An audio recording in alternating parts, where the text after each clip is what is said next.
હું ક્રિકેટ રમું છું, એ ક્રિકેટ રમે છે, તેઓ ક્રિકેટ રમે છે. અહીંયા આપણે હું સાથે રમું છું અને તે અને તેઓની સાથે રમે છે વાપર્યું, એમાં આપણને કઈ તકલીફ પડી? ન પડી ને, કારણ કે આપણે નાનપણથી જ આ રીતે બોલીએ છીએ. રમું છું અને રમે છે એને જ આપણે ઇંગ્લિશમાં સબ્જેક્ટ વર્બ અગ્રીમેન્ટ કહીએ છીએ. અને આનાથી આપણને બહુ બીક લાગતી હોય છે કે ભાઈ આમાં આપણી મિસ્ટેક થશે એમ. પણ આ વિડીયો જોયા પછી તમારી આ મિસ્ટેક નહીં થાય. અને આ ફક્ત ને ફક્ત ગ્રામર વાળા કે ભણવા માટે જે લોકો શીખે છે એના માટે નથી, આપણી સ્પોકનમાં પણ આ બાબતનો આપણને થોડો ભય રહેતો હોય છે. તો ચલો આજે આપણે આ ભયને દૂર કરીએ. Welcome learners with Urvi.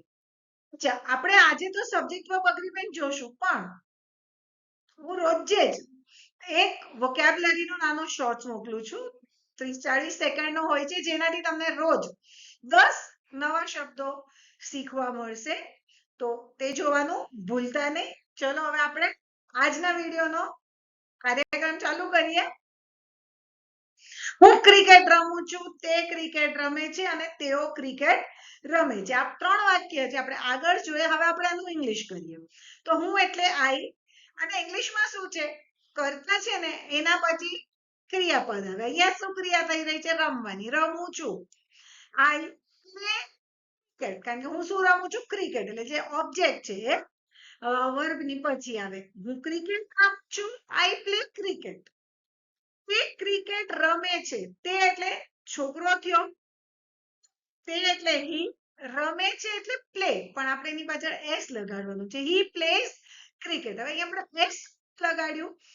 જ્યારે પણ આપણું કર્તા હી શી ઇટ એટલે કે છોકરો છોકરી કે કોઈ અન્યતર જાતિ હોય અથવા તો કોઈ એક વચનનું નામ હોય, ત્યારે આપણે ક્રિયાપદને એસ અને ઈએસ લગાડવાનું. પણ હંમેશા નહીં, ફક્ત ને ફક્ત ક્યારે જ્યારે વાક્ય સાદો વર્તમાન કાળ એટલે કે રોજબરોજની ક્રિયા દેખાડતું હોય ને, ઇંગ્લિશમાં જેને સિમ્પલ પ્રેઝન્ટ ટેન્સ કહીએ છીએ, એ આપણે ક્રિયાપદને એસ અથવા ઈએસ લગાડવાનું છે.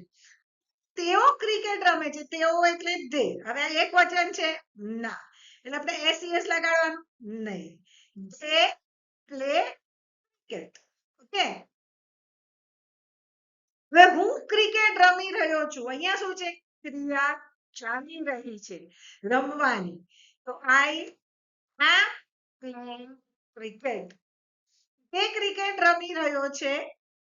He is playing cricket. તેઓ ક્રિકેટ રમી રહ્યા છે. They are playing cricket. હવે અહીંયા તમે જોયું કે આપણે દરેક જે કરતા છે ને આઈ હી ધે, એની પાછળ આપણે અલગ અલગ શબ્દો વાપર્યા છે. પ્લેઇંગ ને એમનું એમ રાખ્યું છે.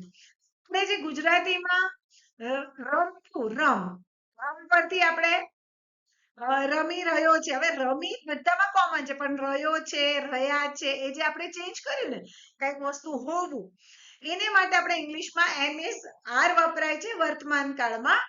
અને ક્યારે જો કરતા આપણો આઈ હોય તો આપણે એમ નો ઉપયોગ કરવાનો. હી શી ઇટ હોય તો ઇઝ, અને યુ ધે વી એટલે કે બહુવચન હોય તો આપણે આર નો ઉપયોગ કરીએ છીએ. હવે જે તે ક્રિકેટ રમી રહ્યો હતો એટલે કે ક્રિયા ભૂતકાળ ચાલુ હતી, એ તો હી નું હી જ રહેશે. બટ શું થશે? He was playing cricket. Playing છે એ કાંઈ નહીં બદલાય, આગળ જ આ વસ્તુઓ બદલાય છે. એના વિશે હું તમને હમણાં સેજવારમાં કહું છું. તેઓ ક્રિકેટ રમી રહ્યા હતા. તેઓ એટલે ધે વર પ્લેઇંગ ક્રિકેટ. હવે અહીંયા જો આઈએનજી વાળો રૂપ છે, જે આપણે ગુજરાતીમાં રમી રમી રમી સેમ રહ્યું છે, એમ અહીંયા પણ પ્લેઇંગ પ્લેઇંગ પ્લેઇંગ તો સેમ. એની આગળ આપણે ભૂતકાળ હોય તો વોઝ અને વર નો ઉપયોગ ક્યારે કરવાનો? એક વચનની કોઈ પણ નામ હોય ત્યારે આપણે વોઝ અને બહુવચનમાં વર. હવે આજે એમ ઇઝ આર વોઝ વર છે, જે લોકો ગ્રામર શીખે છે એ લોકોને માટે કહું તો આ ટુ બી ના ફોર્મ્સ કહેવાય. શું કહેવાય? ટુ બી ના ફોર્મ્સ. પણ હા, જો આપણે ખાલી સ્પોકન શીખી રહ્યા હોય તો આપણે ખાલી આટલું યાદ રાખવાનું કે આઈ સાથે વર્તમાન કાળમાં એમ, હી શી ઇટ સાથે ઇઝ, યુ ધે અને વી સાથે આર. અને ભૂતકાળ હોય તો દરેક એક વચનમાં વોઝ અને બહુવચનમાં. અચ્છા, યુ એક વચન હોય તો પણ આપણે વરનો જ ઉપયોગ કરવાનો છે. તો આટલું ક્લિયર થઈ ગયું. તો હવે આપણે આગળ વધીએ. શિક્ષક અને આચાર્ય નવા અભ્યાસક્રમ અંગે ચર્ચા કરી રહ્યા હતા. હવે શું છે, શિક્ષક અને આચાર્ય બે જણા છે, પણ બે એક થઈને કરે છે ના, બે જણા પોતપોતાના પોઈન્ટ્સ મૂકી રહ્યા છે. એટલે આપણે અહીંયા આગળ સબ્જેક્ટ વર્બ જોઈએ ને તો આપણે અહીંયા બહુવચનનું લેવું પડશે. હવે કરી રહ્યા હતા, કાર્ય ચાલુ છે એટલે ચાલુકાળ હતા, ભૂતકાળ ચાલુ ભૂતકાળ, એટલે આપણે એમાં ટુ બી નું ફોર્મ બહુવચન વાળું લેવાનું. The teacher and the principal were discussing the new curriculum. New curriculum, નવો અભ્યાસક્રમ. ઓકે, અને નેક્સ્ટ વાક્ય જોઈએ તો ઘણા રાજ્યોમાં ચોખા અને દાળ એક સામાન્ય ભોજન. હવે દાળ ભાત, આપણે દાળ અને ભાત એને એક સાથે જ ગણીએ છીએ ને, દાળ અને ભાતને અલગ નથી ગણતા, એક જમવાની ડીશ ગણીએ છીએ. તો અહીંયા આગળ આપણું સિંગ્યુલર વાળું રૂપ આપણે લેવું પડશે. Rice and curry is a common meal in many states. શું કામ આપણે ઇઝ નો ઉપયોગ કર્યો? કારણ કે બે ભેગા થઈને એક ડીશ બને છે, તો દાળ ભાત, દાળ અને ભાત એક સામાન્ય ભોજન છે, એક સામાન્ય ભોજન છે, બે ભેગા થઈને એક જ વસ્તુ બને છે. જેમ કે આપણે એવી રીતે કહી શકીએ, bread and butter is a good breakfast. Bread ઉપર આપણે બટર લગાડીને ખાઈએ છીએ, કે પછી ખારી and T is a good breakfast. ખારી બિસ્કિટ ચામાં આપણે ખાતા જોઈએ છે, પણ ખારી and T are good breakfast. તો શું થાય, એકલી ખારી પણ સારો બ્રેકફાસ્ટ છે ને એકલી ચા પણ સારો બ્રેકફાસ્ટ છે. જ્યારે આપણે એમાં આર ઉપયોગ કરીએ છીએ તો બંને ઇન્ડિવિડ્યુઅલ વસ્તુ તરીકે ગણીએ છીએ. જ્યારે આપણે બેવને એક ગણતા હોઈએ ત્યારે આપણે ઇઝ નો ઉપયોગ કરવાનો.